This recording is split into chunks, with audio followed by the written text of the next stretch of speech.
All right, guys, thank you for joining today. Today, we plan on going over e-commerce in a post-pandemic world. I know it's not over yet, and you have the Delta strain coming in, and hopefully, we get that reined in and under control. But today, we're going to be looking at the future and things that you can do now to really make your business bulletproof moving forward as we get on. Last year was probably pretty crazy for all of you from an e-commerce standpoint. It was probably pretty good. I know over the last few months, e-commerce has been down as the world has gone back to normal. So we're going to give you some tips to really kind of combat that and to get ready for the future. So again, thanks for joining me. I know there are a lot of you that registered for this. I think there were like 150 people that registered. So thanks for doing that. Just a little bit about me. So I'm one of the co-founders of Prolific Media. My past history, I've raised over $1 million for charity through e-commerce. I built and sold several e-commerce companies. Have had products featured in USA Today, NBC, ESPN, and several others. And I'm an active investor and advisor through our Prolific Venture funds. And actively, what I do on the day-to-day basis is, help with the companies that we invest in, but then I also help manage the Prolific Media team and a lot of our clients internally as well. So just a little bit about Prolific. So since we've started, we've spent over $100 million on ads. Those are on Facebook, Google, Pinterest, Snapchat, TikTok. You name the platform, we run ads on there to generate over $350 million in sales for our partners, working with brands from, brands that Fortune 500 brands to smaller mom and pop shops, maybe doing $500,000 a year. We kind of run the gamut across the board there. I would say our sweet spot are those brands in that $1 to $5 million range, and taking those brands from 1 million to 5 million to 10 million through online advertising and consulting with them in different ways where that they can grow their business and really increase their digital footprint. So today, what we're really just going to be going over are e-commerce and advertising trends and news, how to combat the e-com slowdown that a lot of us are experiencing right now. Like last year was pretty crazy across the board for e-commerce. We got pretty lucky if you own and run an e-commerce company. You probably had a good year last year. I know some verticals and industries didn't, but a lot of those verticals and industries came back hard this year when it slowed down for everybody. That really crushed it last year. We're going to talk about advertising channel diversification, as many of you may be affected heavily by the iOS changes that have happened on Facebook. It's always good to be diversified, whether that be through your advertising channels, organic channels, or even your wholesale channels. And we'll talk about more about that later. And then we're also going to talk about the future of e-com on platform sales and how it's going to be really important for your business to do now and really start building those out, because that is going to play a big role as we continue into 2022, 2023. So anyway, let's go ahead and just start kicking it off. Just go over some recent trends and news that we've seen. We've really seen retail brick and mortar just pick up big time. If you have been in a wholesale business, I'm sure you're using Fair. Fair has helped a lot of our clients grow relatively quickly via the wholesale channel. So definitely think about getting on Fair. There's Tundra. There's a few other ones that you could jump on, but Fair's the big one. But we've seen that really pick up. All of our clients that own stores. We have one client that sells women's fast fashion that owns about 50 stores that has just been booming. So that's definitely been good to see as everything's gone back to normal. One thing we've seen from an advertising standpoint is CPMs are up about 200% year over year. I mean, a big part of that is last year they were at all-time lows, right? Because everybody was stuck at home. So the cost per 1,000 impressions on a lot of these ad platforms was cheaper because of that. And then up to date, since even 2021 started, we've seen CPMs up about 30%. So definitely ad costs are getting more expensive, particularly on Facebook and Google. That's where it's good to start thinking about diversifying into Snapchat or TikTok or Pinterest if it's right for your business. Not every channel is going to be right for your business, but some of those can be.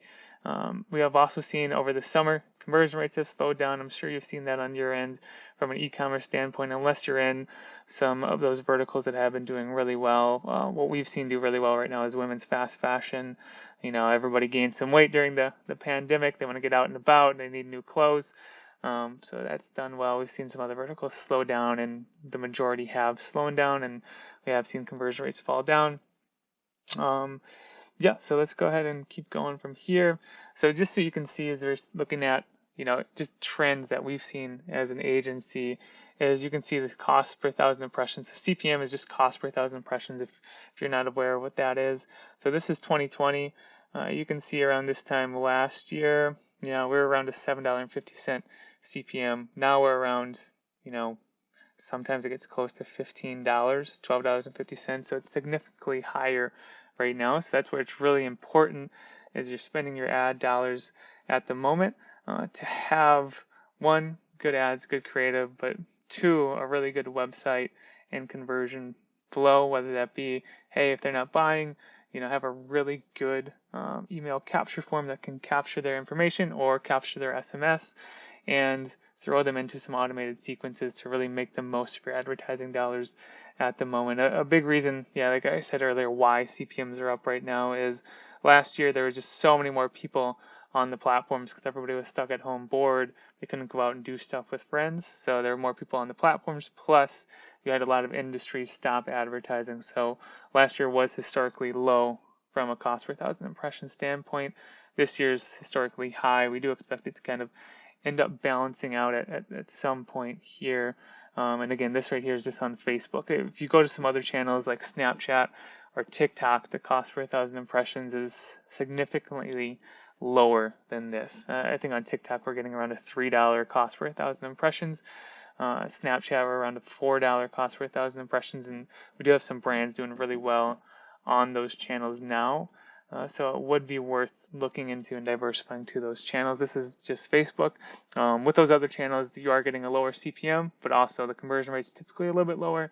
So it just really depends on your product, what other channel is going to work for you, but it is worth thinking about diversifying at the moment. So just some quick, let's run through these industry trends. I don't want to bore you too much with these. Food and beverage, obviously a major benefactor last year, as everybody couldn't go to the grocery store like they were used to doing. So food and beverage brands really blew up from a direct and consumer standpoint last year. That slowed down this year as everybody can kind of go back out and about. Beauty products last year, they did relatively well. It's still done for the most part well this year. There are times where it has kind of slumps, but then there are times where it boomed. But recently, you can see just over the last month or so, it's definitely it's below the trend line, with everybody being able to, again, go back out and about to buy those beauty products in stores. Household goods, again, last year really boomed, just totally crushed it. This year, it's definitely been slower and has been trending down. We do expect it, again, this to pick up later in the year when people go back to being in their homes and it's cooler out and it's not as cool to be outside, right? Right now, it's like you want to be outside. You haven't been able to leave the house in a while, so to you, it's like, this is cool. I can see stuff again. This is great. So we do expect people, as it gets cooler out throughout the country, colder, and I'm saying the word cool a lot, as it gets colder throughout the country, more people will be inside, and we do expect home goods to pick back up. So this one here, again, this is from our partnership, Bob, that they're a 3PL, so a third-party logistics company that does shipping for people, and this is data based on their actual shipments. So this one's a little bit skewed, just because it is apparel and accessories. So what we've seen recently is that apparel has really had a big boom. It's not really shown well in this chart, and accessories online have slowed down. So jewelry last year sold extremely well. Apparel, unless it was athleisure, where it didn't. So last year, this chart was a little skewed too.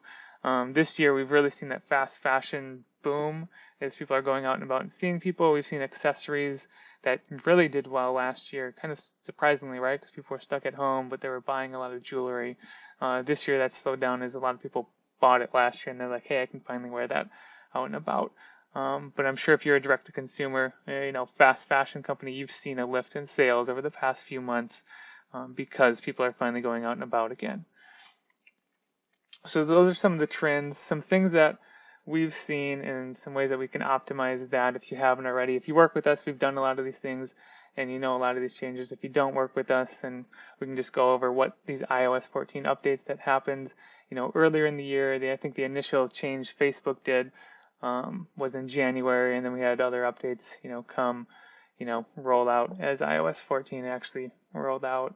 But basically, data within the platform, from what we've seen, isn't as accurate as it used to be, and we're seeing about a 20 to 40% difference in conversions between what we're actually seeing and viewing and what Facebook is actually reporting. So in the past, where it used to be relatively accurate, getting around 90% of the purchases, now what we're seeing is Facebook will only capture 60 to 80% of the purchases. So on our end, we have to figure out the best way to track what's going on, which makes pushing and scaling the ads a little bit more difficult than it used to, as iOS is making it hard for Facebook to report that data accurately to its advertisers. Another big thing that iOS 14 did is it made those retargeting audiences smaller. So in the past, somebody went to the website, they looked at a product, you'll get that data back every time. If they add to cart, you'll get that data back every time. If they purchase, you'll get that data back every time. Now you're only getting one piece of data back per visit. So rather than getting, view product, what they call view content, add to cart and purchase, 3 events back. If they, view a product and add to cart, you're only getting add to cart back. Or if you have your events set up properly, you should be getting add to cart back versus view product. So that's another thing that's caused a reduction in retargeting audiences, which in turn is always going to hurt the ads, just because those audiences are smaller. The smaller those audiences are, typically the more you're going to pay per person to reach them, which in turn is going to make your return on ad spend go down.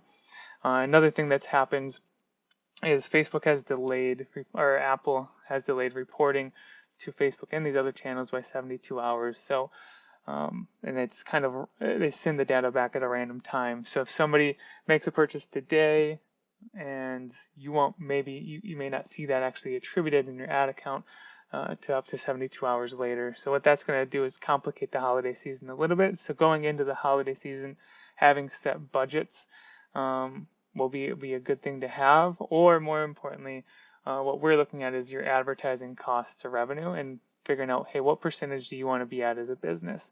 Hey, if you're doing $100,000 a month, you want your advertising budget to be 20% of that, where you're spending $20,000 on ads. That's a way that we're looking at it as an agency, and really kind of controlling that variable. Another thing that's changed, and this actually, Facebook did it before iOS actually rolled out. Facebook actually did this in late January, is they changed the attribution window from 28 days to 7 days.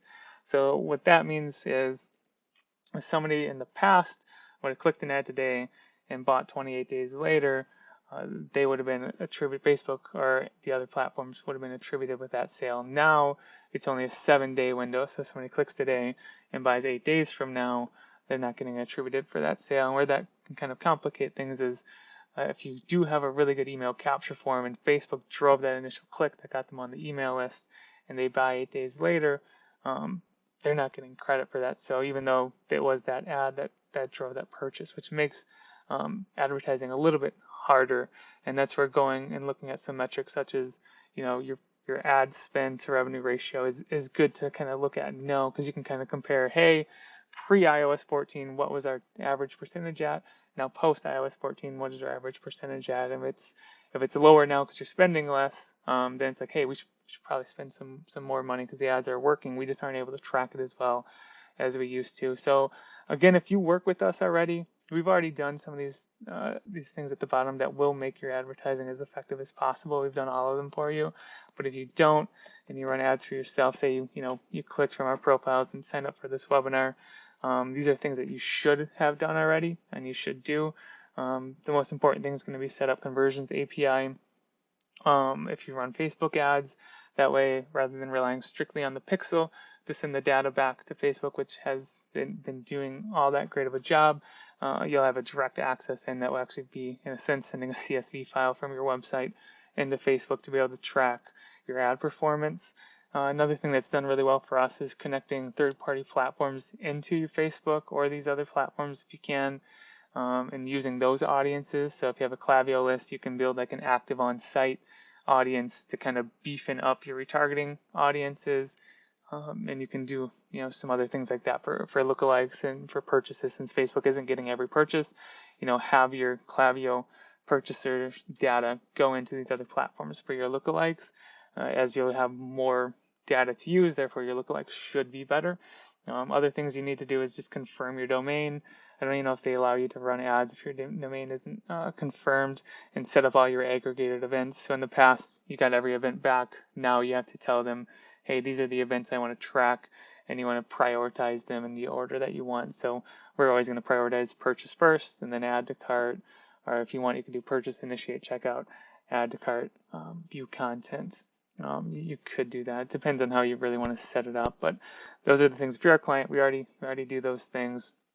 Another important thing to note is that Facebook, what we've seen over the past 28 days or so, is that we will be able to track purchases. So the actual purchase, what the purchase conversion value isn't always getting associated along with it.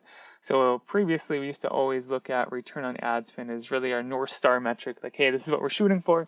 This is what we're trying to hit to make ads as profitable as possible. Where now, since we're not always getting that purchase conversion value, which, it's not a good thing, but Facebook is still getting a lot of the purchases, so the actual individual purchase, that'll come in without the value.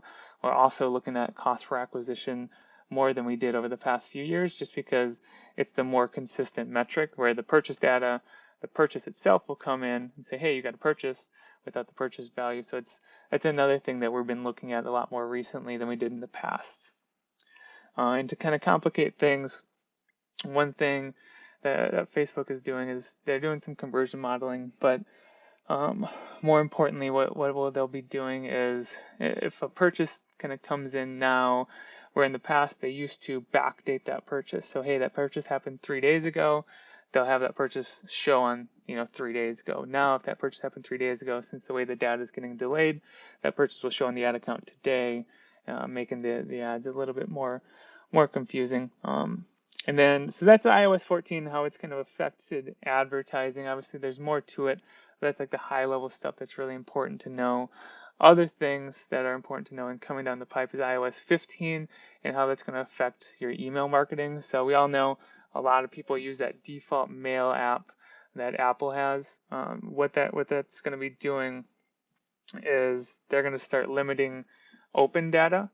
And you're not going to be able to see that within your email platform, such as whether you use Klaviyo or MailChimp. Whatever ESP you use, it's going to be affected by this pretty heavily. So basically, in the past, I'm sure you've used open data to really drive, like, hey, what's working, what's not. So you're not going to get open anymore, which sucks, from the Apple Mail app. What you're going to really need to rely on in the future is rely on clicks. You're going to rely on, hey, add to cart metrics. You're going to have to rely on purchase metrics, and you're going to have to really think about those things a little bit more. So right now, if you use proper email hygiene and say you send out to your entire list one day, and then you send to, hey, your last 180-day openers another day of the week, you're going to have to change those audiences to maybe be clickers or maybe be, add to carts. You're going to have to figure out ways to edit those audiences, because in the future, you're not going to be able to create those opened lists.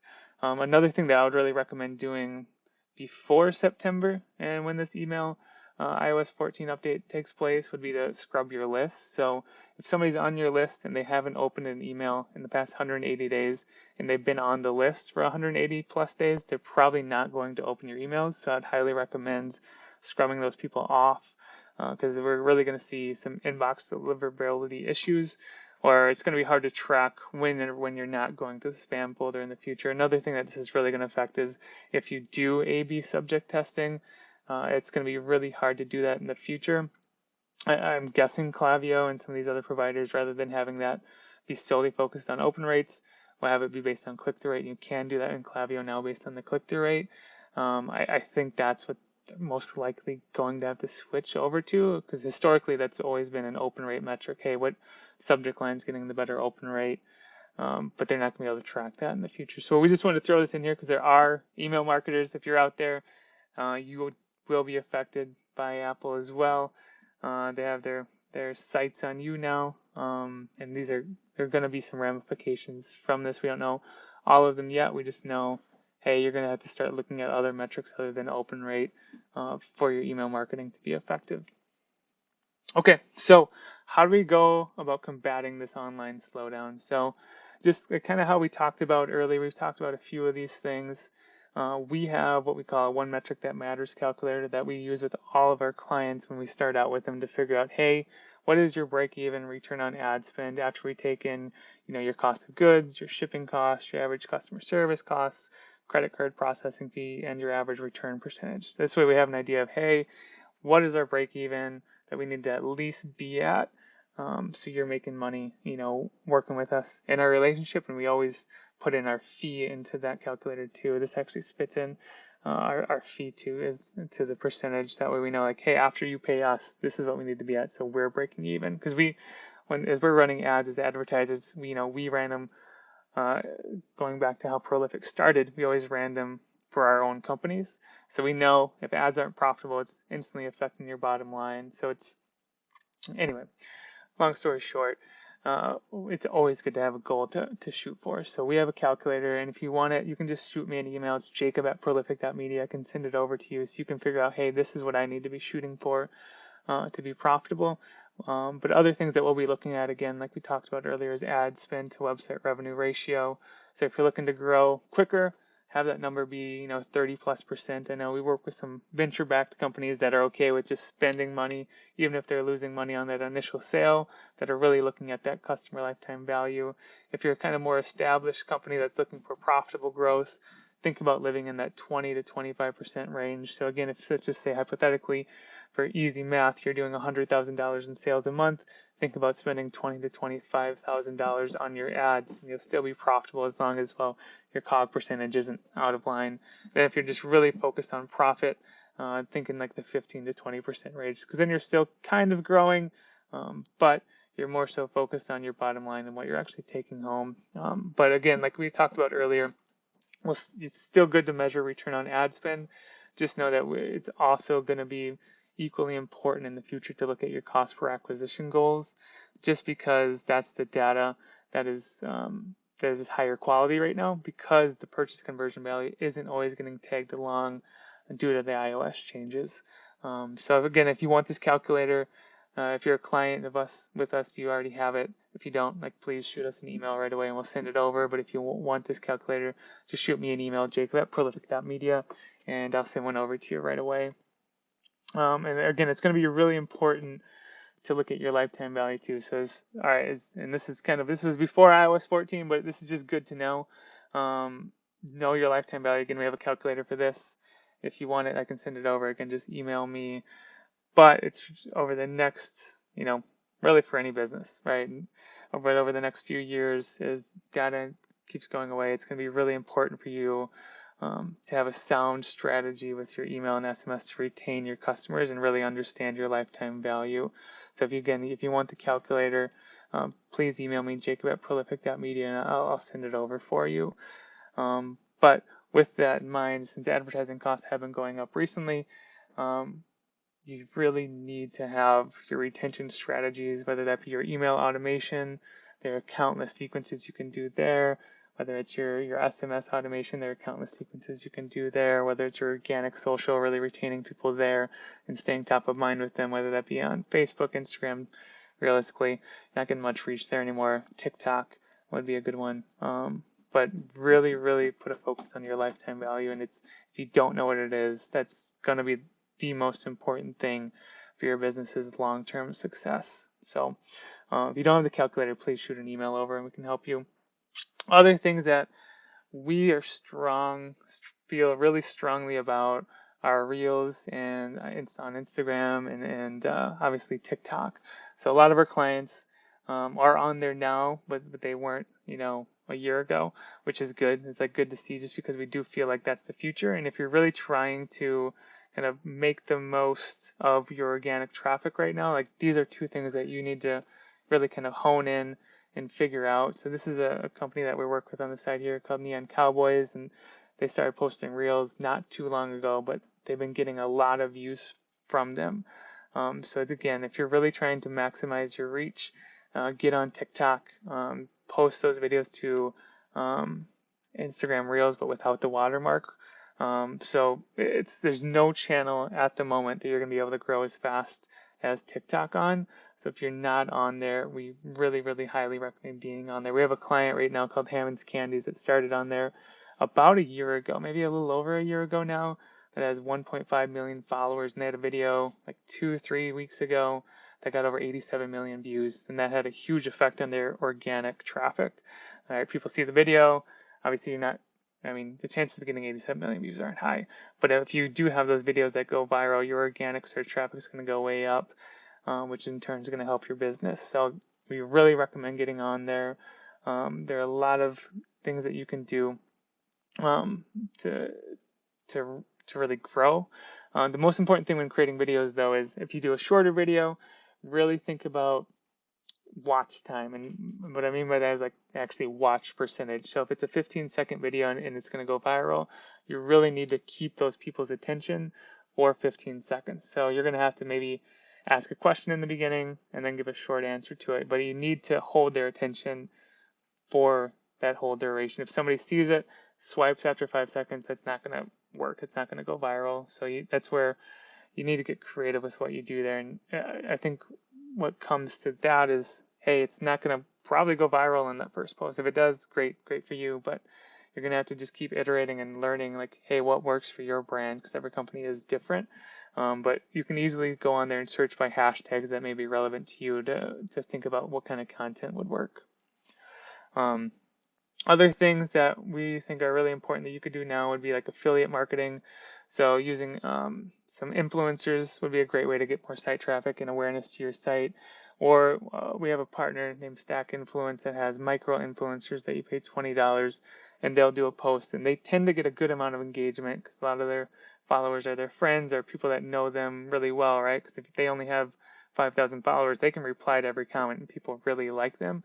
This is a good way for you to think about, hey, how can I create TikTok-like content? So you can just, pay them $20, maybe send them a product, and have them create this content and see what works for your brands. I wouldn't expect these influencers really necessarily to be profitable for you, but some of the best ads that we've ran over the past 3-4 years have been the ones that an influencer made that you paid the rights to use their content for and used it as an ad, just because they get their following for a reason, right? It's because they're really good at creating that content. And that's what you're paying for. You're not actually paying for them to drive sales, although they will drive sales. You're paying for that piece of content to use. So if, say you use Stack Influence, you pay $200, get 10 influencers, you're going to get 10 pieces of content. And you can test those out on TikTok, on Reels, if you tell them to make that kind of format, and see what works. And then once you figure out what works, you can try to either pay them to do more of it, or you can emulate that yourself and kind of get your own style for that platform.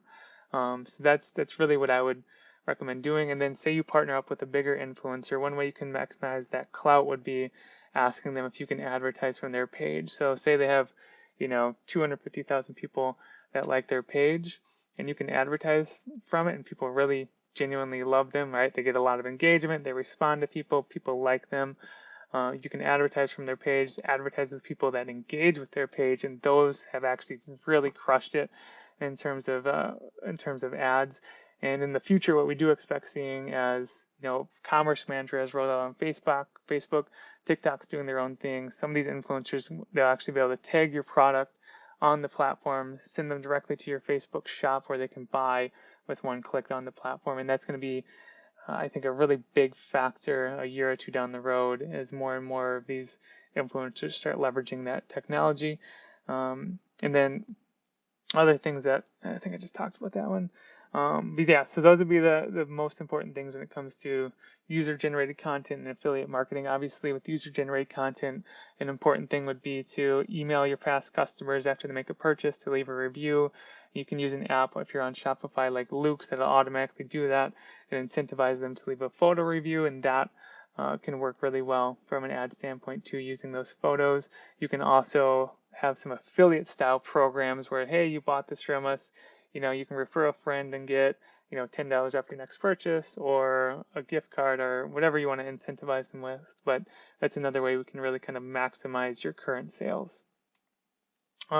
One thing that a lot of clients don't do that I wish more did was SMS marketing, and more importantly, SMS automations and sequences. So when it comes to SMS campaigns, I would do those around like new product releases and sales. I wouldn't just cold cock them with, hey, check us out type message, but I would, show them a sale, show them a new product if you want to send them a mass campaign.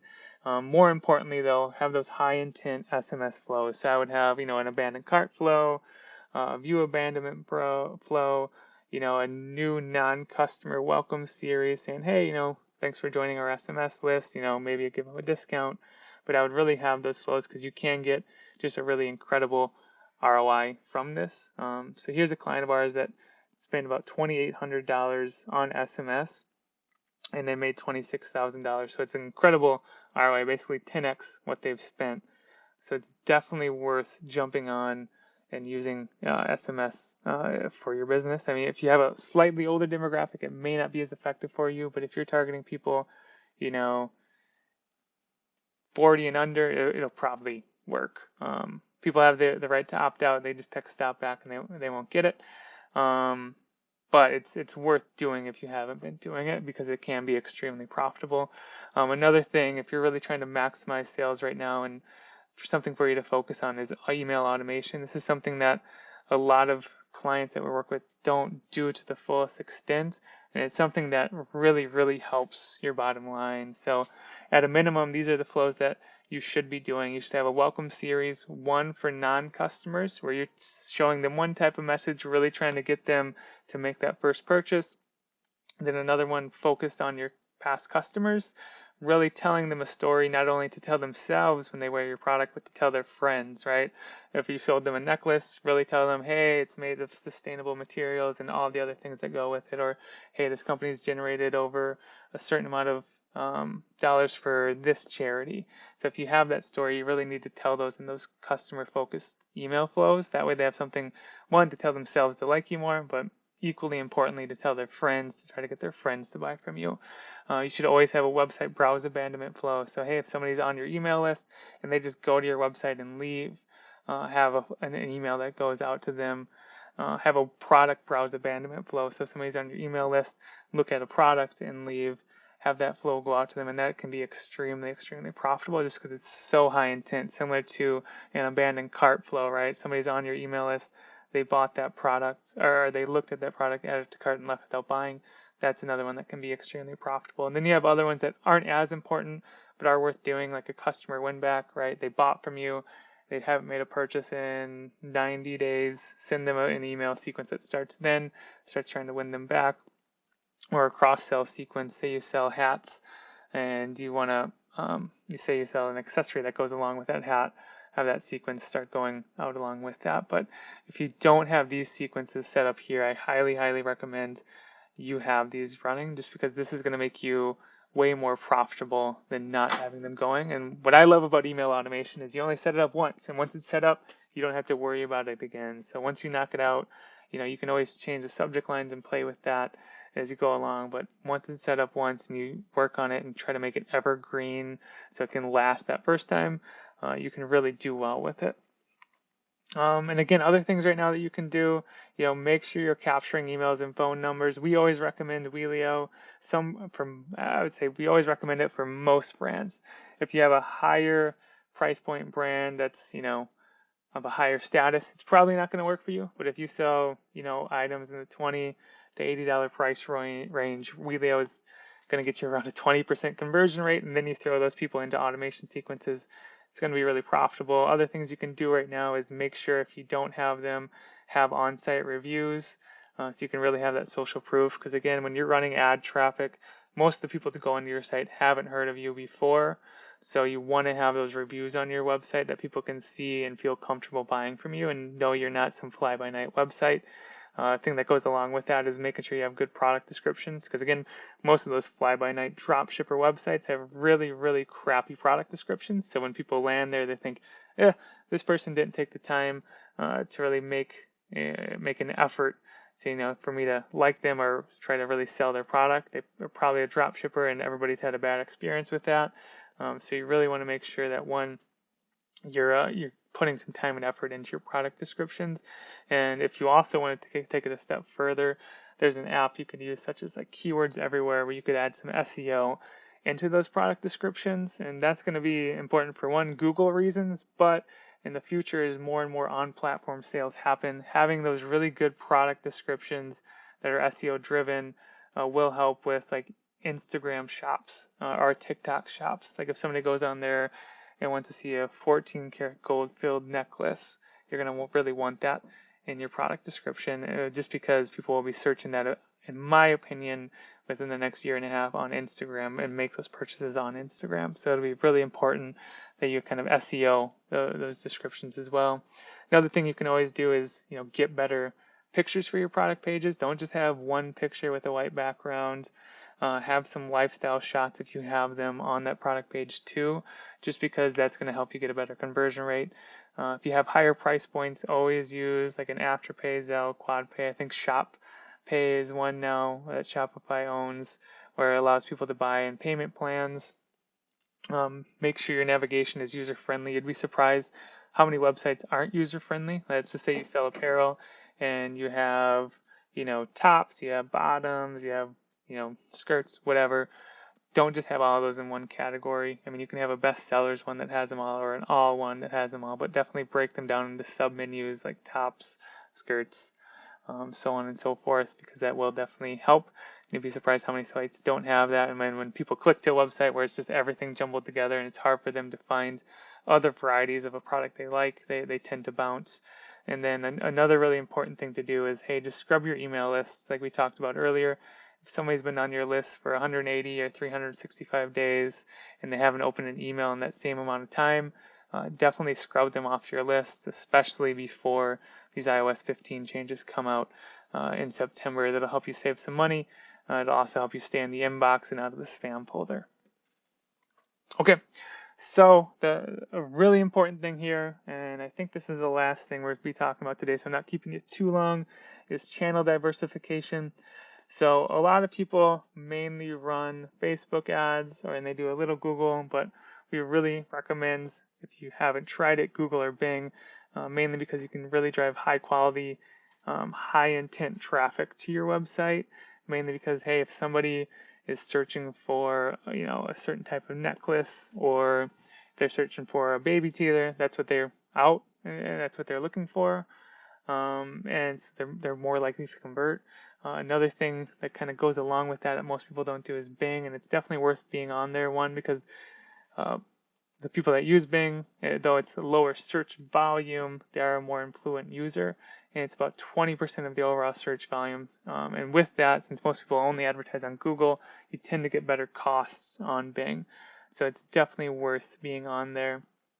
Here are a few of our clients. Like one of them, we spent $3.5 million so far this year to generate $13 million in sales, another $3.4 million to generate 22 at a 7.28 return on ad spend, another $1.2 million to generate 4.3. So it's definitely worth being on Google and Bing if you haven't tried it out, just to diversify and give you another channel. The way we look at it is if you can have 5, 6, 7 channels all reaching your one metric that matters goal, that's great, right? The more you have, the merrier, right? Because if something happens to one of them, you still have all these other pillars holding up your business. But say you have one pillar and that pillar gets knocked over by, some company changing their terms of service, it really shakes your business up. So it's really, really important to have these other channels open to make an anti-fragile business. So Google and Bing, that would be our first one that we would recommend after Facebook and Instagram. From there, you can do Snapchat. So here's a client that we work with that sells shoes. We spent $321,000 for them so far this year to generate $1.26 million in sales. And really the big pro, like I touched on a little bit earlier, is that Snapchat has such a low CPM compared to Facebook. I think the average CPM is around like $4, $4 to $5, depending on who you're targeting. And what most people think about Snap is that the audience is too young. It's not going to work for their brands. But the average age on Snapchat is like 25 to 32, 25 to 35. And they're at that point in their life, they're out of college, or they have had a job for a while and they have some disposable income. So if you know your customers are in that range, in that age range, it's definitely a channel that's worth being on. And I know they just released their quarterly numbers. They're growing like crazy from a user standpoint, but also a revenue standpoint. So a lot of advertisers are kind of seeing, hey, you can actually make ads work on there now. Where, when I first started running ads on there like 5 years ago, nothing really worked from a direct to consumer standpoint. Where recently, over the past 2 years, we've really seen it start ramping up more and more on Snap, and it's really good at driving people that haven't heard the brand to your website and then retargeting them on the other platforms such as Facebook and Instagram. You can also, retarget people from those other platforms on Snapchat, and those tend to do well, especially with their dynamic product ads that have always done well on Facebook and Instagram. Snapchat released those about 2 years ago, and it's pretty much worked for everybody that we've done it with. Though it sometimes, if you don't get a lot of traffic, it's not going to have a lot of scale, but it's still going to be profitable for you. So if you haven't been on Snapchat, we highly recommend that one. Obviously, another one is TikTok. It's not going to be recommended right now for ads for everybody. It can drive sales for you from an ad standpoint, but where we really, really, really recommend being on there is from an organic standpoint. So I talked about Hammond's Candies earlier. It looks like I was wrong on the total number of followers. They have 1.9 million, so they have more than I thought. Probably at 2 million now. But it's a channel that, from an organic standpoint, you're not going to find another place where you can get more organic reach. And we don't see TikTok going anywhere. So we really highly recommend being on there, at least from an awareness standpoint, getting your followers from Instagram over to TikTok, because you'll have that organic reach to your followers. But if you're not on there right now, you're really, really missing out. Content may be hard for you to figure out for your first, 10 posts. But if you keep posting, every day, every other day, it's going to be worth being on. And say you do have trouble thinking of what that content will be, go ahead and find an intern that's in college that's looking to get into the social media marketing field, and you'll be able to have them create content for you, whether it's a paid internship or a free internship. You'll be able to find somebody that can help you create content there, because there are some nuances that you do need to understand with the platform as far as like following the trends and that kind of stuff. But if you're not on there, you're really missing the boat. And I do think in the future, TikTok will be a viable ad channel for e-commerce brands. Right now, it can be a viable channel for e-commerce brands, but it's more so for those niche gadgety type products where we haven't seen too well outside of those gadgety products. Like we've had gadgets just totally crush it and go crazy. But for most other brands, it's kind of been hit or miss. Retargeting, again, can be profitable. Prospecting has been hit or miss so far. So those are the channels that we would recommend like diversifying into and looking at. And this is actually the last section here, the future of e-com on platform sales. So kind of what we are recommending that all of the companies that we work with focus on are these things here, right? So one, you really want to grow as many sales channels as possible to build an anti-fragile business. And what I mean by that is, one, you want to have your website, and that's always going to be your main focus, at least from an e-commerce standpoint, is your website and building your list. So getting that first party data, whether that be their email, whether that be in their address, if you want to send out magazines, old school, like we have clients that do that still, that are a little more old school that do well with it. Build your SMS list. That's going to be really important going into the future. There may be some laws in the future that kind of throw a monkey wrench and stuff, but really growing your actual lists, whether they're customers or non-customers that you can market to via your own distribution networks, is like that's the most important thing for you. Other things that we really expect to see be like really blow up and be big in the future are your Facebook and Instagram shop, Pinterest shop, TikTok shop, and what we're kind of expecting to see is all these social channels are going to build their on-platform sales up. I think Instagram's really going to want to turn into an Amazon-like experience for their users. Yeah, it'll be the social network with the feeds and the stories, but they really want to help drive more sales on the platform, because what they saw with the Apple changes was, hey, they're taking away all this data by sending people off. If people leave our website, we need access to that data for our algorithms to be as effective as possible. We want people to buy on the platform. And the nice thing about that is it's going to have a higher conversion rate, right? If somebody goes on Amazon right now, it's going to have a higher conversion rate because their address is saved, their credit card saved, and they just select add to cart, buy, and it's done. So we do expect in a few years it'll be that kind of experience on Facebook and Instagram.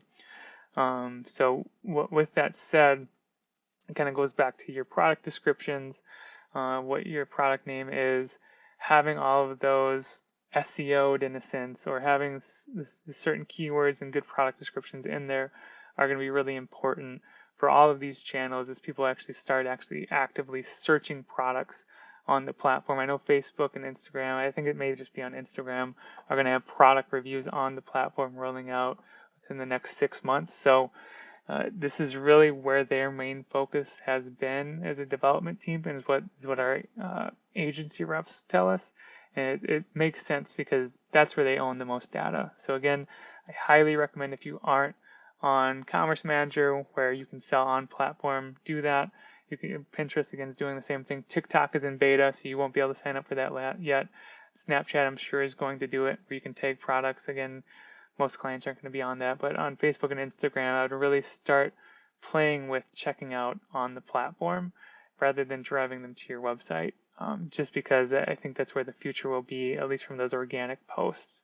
And then another thing that's going to be really important to help build an anti-fragile business will be being on some third-party marketplaces. So being on Etsy, Amazon, Walmart lists, Amazon and Walmart. If you're kind of more commodity-esque, Etsy, if you make handmade jewelry, that could be a big one for you. But we've had some clients really blow up big time on Amazon and Walmart over the past year. Say you sell like a baby teether, or you sell like jam, or you sell a food product. Like, both of those have been doing really well. And with Amazon ads, we have people even like to this day still getting like a 5 to 6 return on ad spends, just totally crushing it on Amazon. And you can do that same type of advertising on Walmart too. So if you feel like, hey, your product would fit there and is a little bit more commodity-esque, I would highly recommend getting on those marketplaces. So what you could do is, let's just say you have some staples that you always have. You could have those on these platforms and just keep your new releases to your website. So if you sell on these platforms with your sales, send a mailer either with a coupon code, or now since QR codes are finally a thing, put a QR code in the box with it so people can scan it and go to your website. That's what I would really, really recommend doing, whether you sell jewelry or whatever you sell. Maybe just have like 10 staple items you have on these other third-party marketplaces where you can get sales, and just those sales, like, you don't have to really pay for them unless you're running ads, which is worth doing. But if you're getting sales through those, you're really starting to build a less fragile business rather than, hey, it's just my website, right? It's like, hey, I have my website plus my Facebook Commerce Manager is doing really well, and I have my Amazon business does, an extra, $50,000 a month. So it's really important that you do that. And then obviously most of you know these already from the wholesale side of things, but it's pretty much free money if you want to get wholesale sales with Fair. Handshake and Tundra, they don't get as many sales, but we always recommend being on all three, just so you're kind of out there, because there are some retailers that use one and not the other. But definitely, if you're at a minimum, be on Fair, because you're going to get sales there. And again, you're just adding another sales channel to your business, and kind of adding another pillar where if one gets knocked down, you have all these other pillars really kind of holding your business up, and it's not as fragile because of that. So this is kind of what we see the future being, is from an ad standpoint. We'll still be driving people to the website, but we'll also start advertising and driving people to your Instagram shop or your TikTok shop or your Pinterest shop, and they'll be buying on the platform that way, just because these platforms know, like, hey, if they're buying on the app, we get to keep that data, which in turn ads will, get a better ROI, and that's where the puck is really going. So that's where I expect to see it in the future. Again, if you're thinking, hey, I don't know if I should jump on Amazon, it's been around for a while, I'm kind of late to the game, I just wanted to show this chart in here, and I know I kind of probably already talked about a lot of these things on the last slide, but if you look at it over here, so these are all brands that started on Amazon from 2018 to this year. That's 40% of Amazon sales. So a lot of people think, I'm too late to the game, I'm not going to actually be able to sell anything. That's a good chunk of their sales have been from new sellers to the platform. So you can definitely get on there and still sell items, and it will still work. So if that's your reason for not going on, it's because you don't think you'll sell anything, it may be slow for a little bit, but that's where you can do ads, and the ads have been really profitable on there because there isn't, again, it's not an insane amount of competition unless you're in a few certain niches. But it's definitely worth going on there, at least with maybe some of your staple items. I wouldn't do any new releases on there. I would always keep those to your own website. But growing the sales channel on Amazon or Walmart or Etsy is important to your business's success, we feel, and having that extra pillar holding you up. Again, I kind of really talked about this already, but Instagram and Facebook shops and other platforms are all rolling out that commerce and that shopping experience. So what's nice about that too is, say somebody's shopping on, your Instagram shop, adds to cart and then leaves, they'll actually send out notifications on the app saying, hey, what's in the item in your cart is still available, like it's in your shopping bag, do you want it? Like they'll send those abandoned cart reminders, which it works. I know I bought a few things on there already just to test it out, but I think as more and more people start adopting buying on these platforms, it's really the future of some of these sales of direct to consumer. Like it's going to be a big part of it. Like your website's always going to be number one, but if you can grow these other channels here over time and really kind of get that foothold early, it's like being on Amazon early. If you can get that foothold early in the jewelry niche and your shop has a lot of reviews and Facebook still shows that you're giving users a good experience, they're going to reward you for that with higher search results. So it's really important to get on this early, in my opinion, just because I do see this a really big part of the e-commerce future. So if you're not on there already and you don't have checkout on Amazon or checkout on Facebook checked, I highly, highly, highly recommend it because it is going to be an Amazon-like experience in the future and people will be using it. So another thing that's going to be big in the future, that's pretty big now actually, and TikTok just released this feature, I think the middle of last week, is live on platform sales. So you'll be able to actually tag your products and people will comment sold, or I don't know exactly how it's going to work on these platforms, but that's how it worked in the comment sold app. I'm sure they're just copying it like they do. But I think you doing live streams, having the followers actually put a face to a brand is going to be a big thing. I know Facebook and YouTube are both working on their own feature for this. Surprised one of them just doesn't buy comment sold, because comment sold is going to kind of screw themselves if they're just building its own feature. But anyway, different story. But this is definitely something that if you haven't tried, can definitely work for you, especially if you sell like some unique one-off items that you want to move more of. But it's definitely worked for a lot of the brands that we work with. So that's it. I don't want to take up too much of your time. I think I've already gone over the 30-minute threshold, but if you guys have any questions or like, hey, you said this in the going over the PowerPoint, I'd love to learn more about that. Please email me at jacob@prolific.media. If you want to work with us, you can either email me or you can email my business partner, Ramsey, at prolific.media to schedule a consultation. What we always do with brands is we do a free diagnostic for them, showing them, hey, here are the things that we would do to optimize your website. And then if you've ran ads in the past, we'll look through your ad accounts, letting you know these are the things that you're doing wrong. Here's what we would do differently to really make your account more efficient. But until next time, guys, I appreciate you joining. Again, if you need anything, please email me or Ramsey. We're here to help. And until next time, enjoy the coffee. Thanks.